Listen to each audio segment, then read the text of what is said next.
Shalom, selamat malam teman-teman semuanya. Perkenalkan, nama saya Anceta Muina dengan NIM 2320003. Saya mahasiswa dari Universitas Kristen Wirawacana Sumba dari program studi pendidikan biologi semester 4 kelas A. Nah, di sini teman-teman saya akan menjelaskan tentang kelas aves atau burung. Yang pertama-tama teman-teman semuanya kita akan mengetahui terlebih dahulu struktur anatomi organ, yaitu sebagai berikut. Yang pertama, sistem pencernaan. Yang kedua, sistem respirasi. Yang ketiga, sistem ekskresi. Dan yang keempat, sistem sirkulasi. Dan yang terakhir, sistem rangka dan otot pada kelas aves atau burung. Sekarang teman-teman kita akan masuk pada sistem pencernaan aves atau burung. Terdiri dari organ pencernaan dan kelenjar pencernaan. Makanan burung juga terdiri dari beberapa jenis seperti serangga, buah-buahan, dan biji-bijian. Nah, sekarang juga teman-teman kita masuk pada sistem pencernaan pada burung. Dapat dibedakan menjadi 3 bagian, yaitu sebagai berikut. Yang pertama, sistem pencernaan secara mekanik, sistem pencernaan secara enzimatis, dan yang terakhir sistem pencernaan secara biologis. Nah, teman-teman semuanya, sekarang kita akan masuk di sistem pencernaan secara mekanik. Yang pertama, sistem pencernaan secara mekanik pada burung berlangsung di dalam rongga mulut dan bantuan lidah yang mendorong makanan menuju kerongkongan, dari kerongkongan menuju tembolok, yang kemudian menuju empedal. Di dalam empedal, makanan mengalami pengecilan partikel sehingga lebih mudah diserap. Teman-teman semuanya, sekarang juga kita akan masuk pada sistem pencernaan secara enzimatis. Sistem pencernaan enzimatis pada burung terjadi di dalam mulut dengan bantuan enzim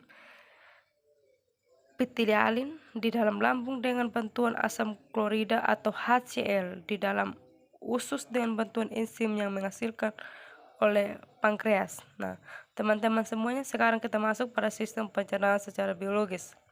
Pada burung, pencernaan dimulai dari kemudian masuk ke rongga mulut, lalu kerongkongan, tembolok, lambung kelenjar, lambung pengunyahnya, usus halus dan usus besar, dan kloaka.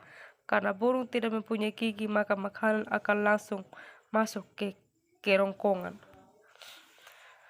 Nah, teman-teman semuanya, sekarang kita masuk pada saluran pencernaan pada burung, meliputi yang pertama paru, yang kedua tembolok, yang ketiga lambung, yang keempat empedal, yang kelima usus kecil, yang keenam usus besar, dan yang terakhir kloaka.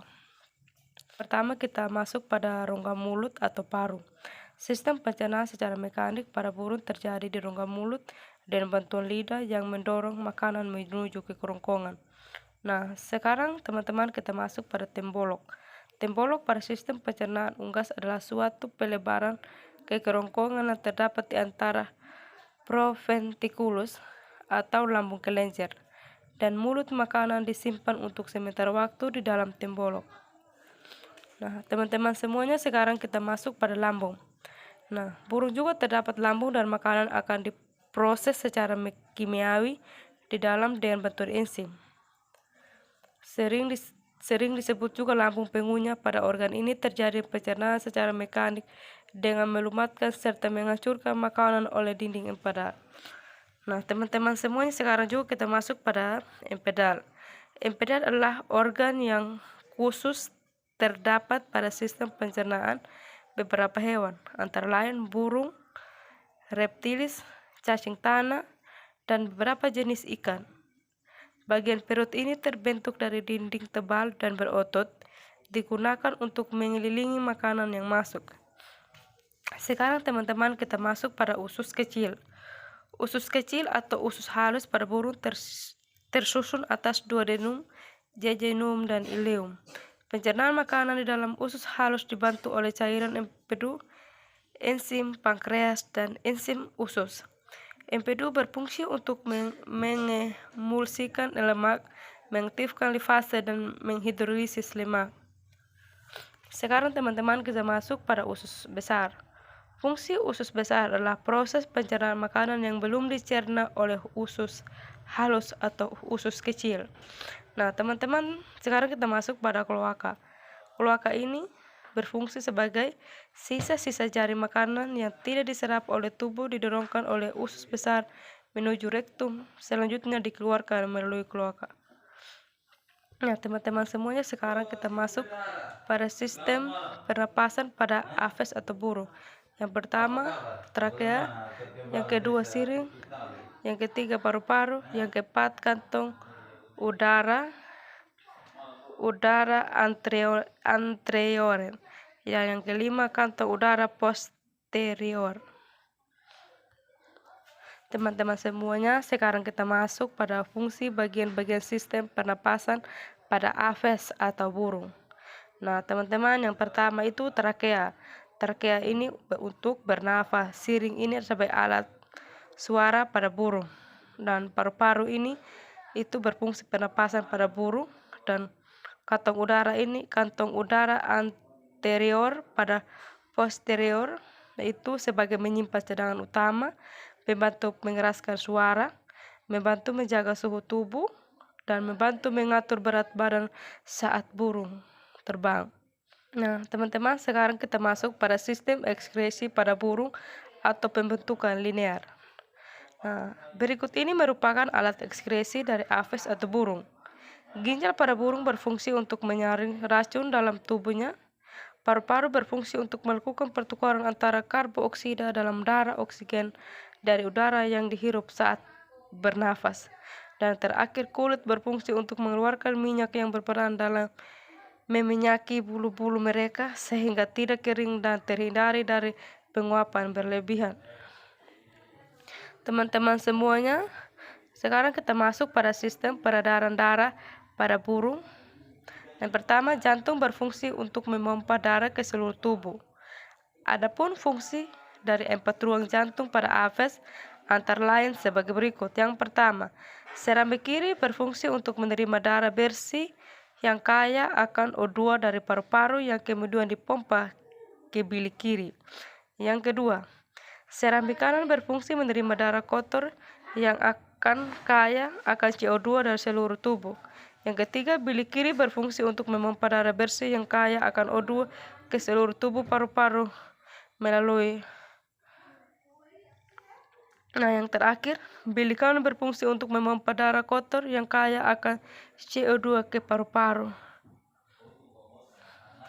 Teman-teman semuanya, sekarang kita masuk pada sistem peredaran darah pada aves atau burung.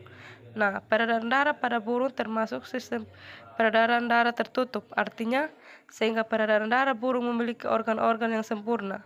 Darah akan dipompa oleh jantung ke seluruh tubuh melalui pembuluh darah dan akan kembali ke jantung melalui pembuluh. Nah, teman-teman semuanya, sekarang kita masuk pada sistem rangka dan otot kelas aves atau burung. Yang pertama, sistem burung.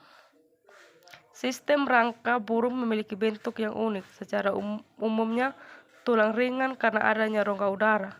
Adapun bagian-bagian rangka kelas aves sebagai berikut. Nah, teman-teman, di sini kita mengetahui bersama bahwa di dalam burung itu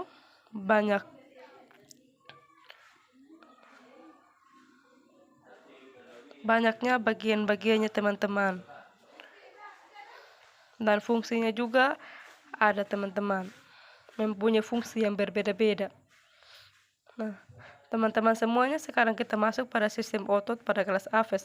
Sistem otot pada kelas aves adalah sebagian besar untuk mengatur sayap, kulit, dan kaki. Otot terbesar dari seekor burung adalah otot pectoralis atau otot dada yang berfungsi untuk mengatur gerakan sayap.